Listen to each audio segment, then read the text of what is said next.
I don't know if you have any practical advice for anybody, who's just kind of like sitting there and thinking like life has hit me hard, and they have pulled away from the church because of it. Yeah. Yeah, I don't think you say anything. I think you listen. I think you just listen. What am I gonna say? What do I got? I got nothing, dude. I got not like. I think you don't say anything. I think you just listen. I think you be present. You sit. What do I think practically when someone's going through it, I don't think you say.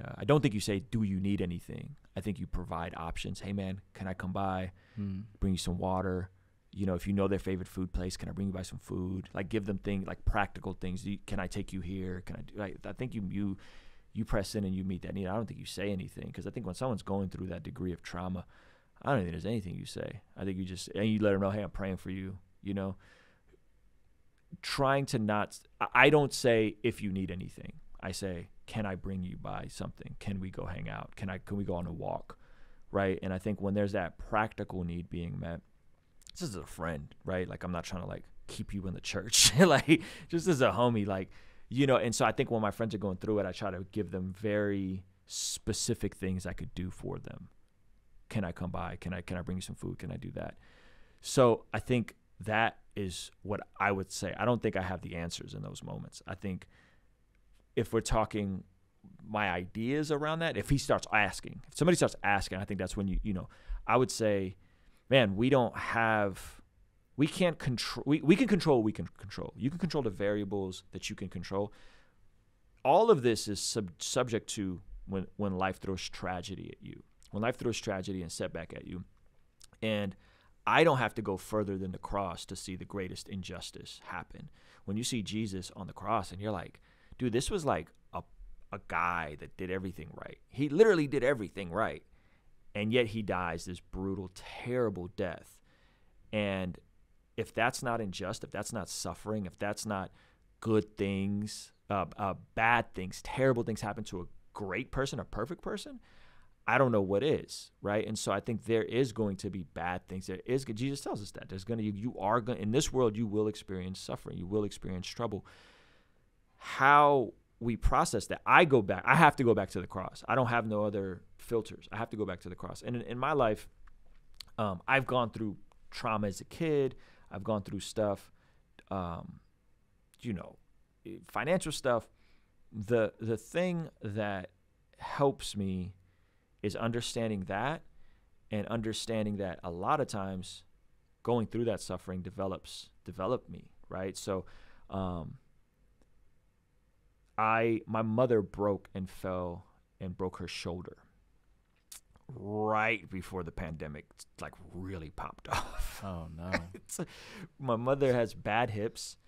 Me and her were kind of estranged for a bit, and she fell because she didn't want to get her hips fixed, and she was walking with her canes, and she got these stupid little Chihuahua dogs, and she fell and like completely broke her entire right shoulder. And it took her like a day to call me, right? And I remember like, okay, I'm gonna go by there, and she's like, I think it's dislocated. Can you look and see if you could pop it back in place? I'm like, no, we gotta go to the ER. Like, this isn't dislocated. Like, and my mother has a really high tolerance of pain. And so we go to the ER and we find out it's like way worse than she thought. It's not dislocated. She was like, can you just pop it into place? They're like, no, like, and they would have operated on her that night if it wasn't for COVID hitting, and if it wasn't for not having insurance. Wow. So here I am with my mom at the emergency room, right as COVID, everything is shutting down. I'm at the emergency room. She doesn't have insurance. And this is over a year ago, I literally had to like take over all of her affairs. I had to figure out her insurance. I had to figure out her disability. I had to clean her house. I had to walk her dogs.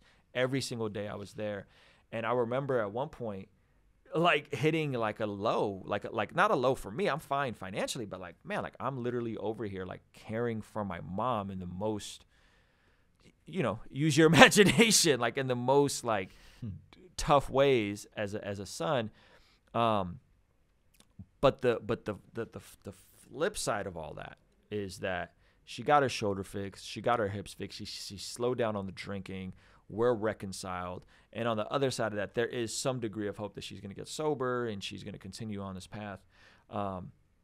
And all of that is great. But I think what it did to me is extend my own capacity to weep with those who are weeping, to cry with those, right? It expands that capacity to have empathy for people. And it's through those unpleasant times that I think that happens. It's not through mountaintop experiences, right? You don't really learn anything when you're winning.